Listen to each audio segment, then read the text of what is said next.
I am really pleased and proud to rise this evening in support on Act on Climate, and I thank Senator Euer for her leadership on this issue. This bill is a large and a critical step, and it is, among other things, an act of faith and a commitment to future generations and their health.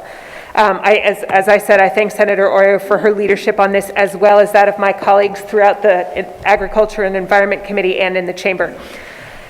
As the climate changes, all the stakes are raised. We don't need to look overseas. We don't need to look to a distant future to see life-threatening environmental and health impacts that are intensified by greenhouse gas pollution. We already see that here in Rhode Island.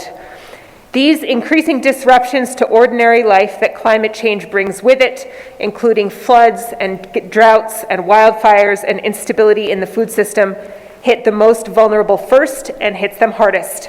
This includes people of color, infants and children, the pregnant, the elderly, people with disabilities and chronic illness, people escaping abuse.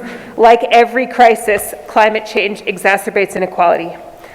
COVID has shown us in painful detail how ill-prepared we have been as a country to meet such a crisis. Here in Rhode Island, building up our infrastructure, our community resilience, and decreasing emissions are critical from a climate perspective, but doing these things will also start to address the interlocking problems that exist across society, economic, political, and social problems. This bill lays a foundation to do those things. I wanted to extend special appreciation to two groups of Rhode Islanders who testified during the committee process on this bill. People from the medical field, for one, who spoke about the effects of climate on people's health now and in the future, and community members who spoke of the grave threat that climate poses to future generations. Both of these groups underscored how climate change is one of the many facets of reproductive justice, because climate change and environmental injustice, including racism, are clearly affecting people's futures, including their futures as parents or would-be parents, and the futures of their children. Now, the bill itself is a foundation for bold climate action that we need to take across all sectors. Similar to the Global Warming Solutions Act in Massachusetts, Act on Climate would set an enforceable set of targets. And the key word here is enforceable, in a policy landscape that has been characterized by lots of incentives and voluntary treaties.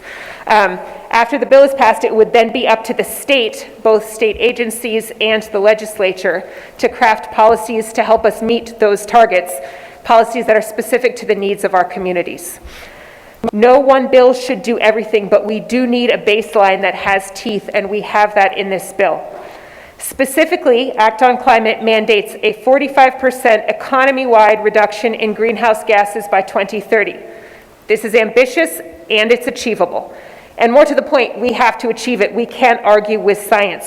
45% reductions by 2030 is the global amount that the IPCC says that we need in order to keep the average annual temperature rise above 1.5 degrees Celsius and thus preserve life. The planet has set the parameters here. These targets will require sharp emissions reductions across Rhode Island's three main sectors: transportation, buildings, and electricity generation. There are many, many creative and justice-focused ways to meet those targets, some of which have already been under consideration here in this chamber. This moment demands that we step up to the plate, get creative, get cooperative, and get it done. This is a crucial building block to a decarbonized and a safe future. I am very proud to co-sponsor, and I ask for my colleagues' support as well. Thank you, Mr. President.